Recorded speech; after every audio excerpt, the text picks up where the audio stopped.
frères et sœurs, unamuzi rero niravye bene data aho sinza ndimo kwandika ko ku bitabo byaje byose no kubikorana mu misiza nzanandika ko se yanje bishe mu Imana hana amene muvuze oya yari ko ndabateza zo bigiye muganda wera muri cyo uruwera sinzi ko kugira ngo bari wumve ushaka kutabyemera Imana kwita ku ruwera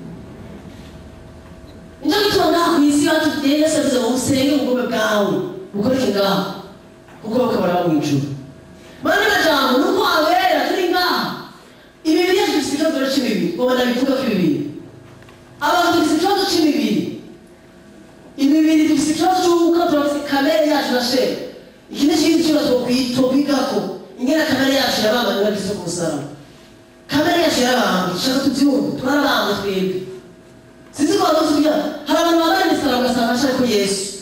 Yesu yaravyo kumusaraba. Yesu akuramba nawe waruri. Yesu akuramba kumusaraba, ari kumusaraba ari murimu. Iyo bakamucumita wari murimu. Rero twarahindutse abere, kadusoma umurongo wanyu.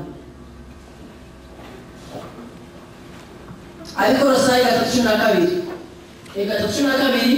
Ninda gato kwa kuandika maandike na Abikorera wa mbere 6:11 Abikorera wa mbere 6:11 Nuko rero nkuko bibereye abatoranijwe n'Imana bera bakundwa nayo abatoranijwe n'iki n'Imana bagize iki bera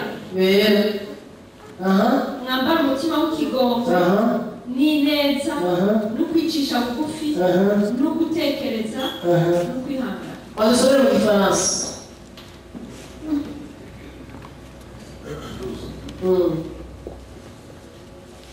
Ainsi donc, comme des élus de Dieu, saints et bien-aimés, remettez-vous de sentiments de compassion, de bonté, d'humilité, de douceur, de patience. Alléluia. Amen.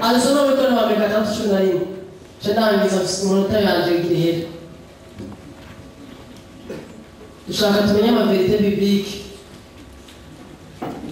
ntabwo umuntu azo kwita umunyabyaha umwemerere uri umunyabyaha ibyaha byaraheze muri Adamu wa mbere kandi bamwe muri mwebwe niko mwari muri ariko mwaruhagiwe ariko mwarejejwe ariko mwarasindanishirijwe izina ry'Umwami Yesu Kristo.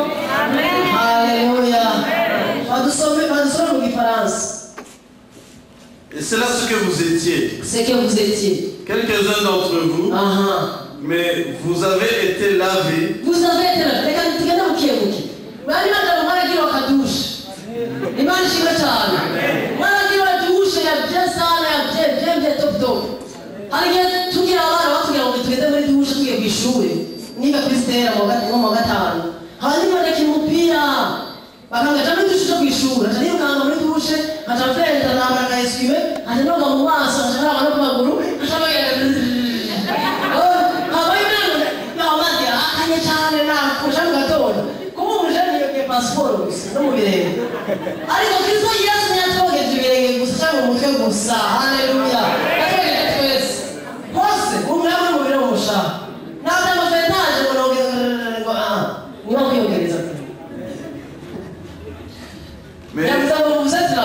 Mais vous avez été lavés, mais vous avez été sanctifiés, rendus saints. Vous avez été justifiés, rendus justes. Au nom du Seigneur Jésus-Christ et par l'Esprit de notre Dieu.